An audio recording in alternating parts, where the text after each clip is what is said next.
Holidays-nale, adu namma GT Holidays da.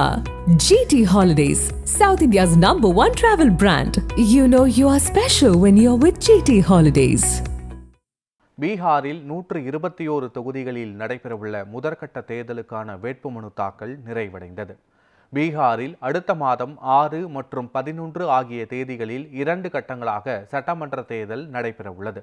இதன் வாக்கு எண்ணிக்கை நவம்பர் 14ஆம் தேதி நடைபெறுகிறது.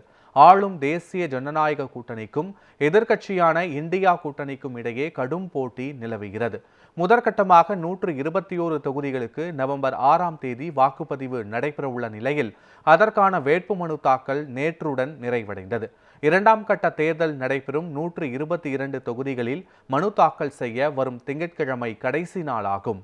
தேசிய ஜனநாயக கூட்டணியில் 243 தொகுதிகளுக்கும் வேட்பாளர்கள் அறிவிக்கப்பட்டு விட்டனர். அதே நேரத்தில் ராஷ்டிரிய ஜனதா தளம், காங்கிரஸ் மற்றும் இடதுசாரி கட்சிகளை உள்ளடக்கிய இந்தியா கூட்டணியில் தொகுதி உடன்பாடு குறித்த முறையான அறிவிப்பு வெளியாகவில்லை.